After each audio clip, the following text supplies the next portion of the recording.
Welcome back. With the world focused on Syria's chemical weapons talks, it's easy to forget that innocent people, real people, are dying every day. Every front yard a potential front line, and every family directly or indirectly impacted. For our next guest, this war really does hit home, quite literally. They are Syrian Americans. They both have family members who are still inside the war-ravaged country. Dina Yazdi was born and raised in Jacksonville, Florida.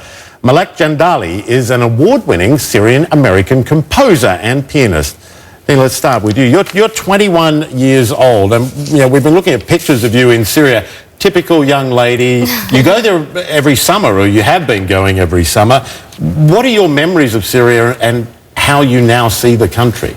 Well, ever since I was born in Jacksonville, Florida, but ever since I was born, I've gone to Syria every single summer of my life. So it's literally home, another home for me, not just Jacksonville.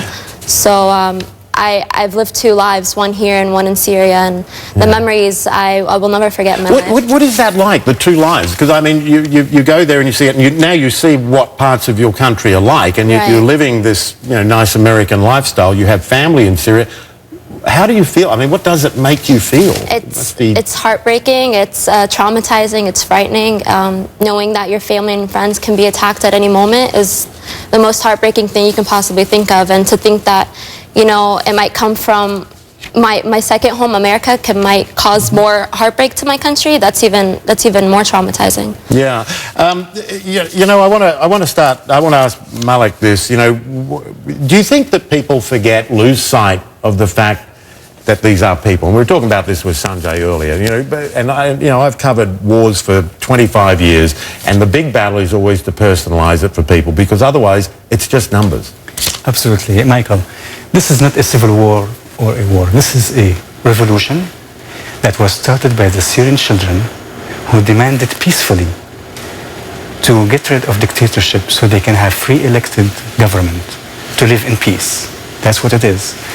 And I think no one would disagree, and everyone will agree, that gassing children to death and having a massacre on civilians is a war crime against humanity. Yeah, I think that's a political discussion that we've had. I'm interested in how you feel about your family members.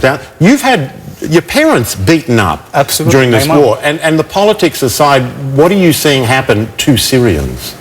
It's a war launched by a dictator on the Syrian people and the children. I crossed the borders and met all those children, those innocent, beautiful Syrian children. And remember, you are talking to a Syrian who was raised in Syria, not just visited every month or every year. And I witnessed firsthand the genocide of 1982 in Hama, which was committed by the dictator's father.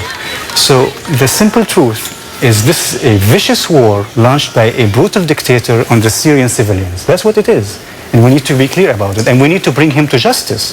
We need to bring this dictator to justice. Yeah, Dina, you tell me from your perspective, when you look at Syria and the Syria you knew and the Syria you see now, unfortunately on the television, because you can't probably go there now, do you worry that old Syria will ever come back? A lot of people are starting to talk about whether it's too late for Syria in terms of the way that societies and families and communities have been absolutely torn apart.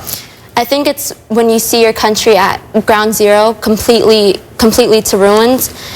You see the Syrian community come together in such a way that we've never been united this strongly before, in a way that I think we will go back to Syria one day, and I think we will be the ones that are going to bring it back. We're going to be the ones to make this national unity and bring it back to how it used to be and even better before. Yeah, you agree, Malek? Do you think it can survive this? Absolutely. We are all united against oppression and dictatorship for freedom, human rights and justice. And the Syrian community, especially the Syrian Americans, are united against it. How are your parents, by the way? And briefly tell that story. They were brutally attacked after my performance at the White House, simply for performing a piece of music on my piano.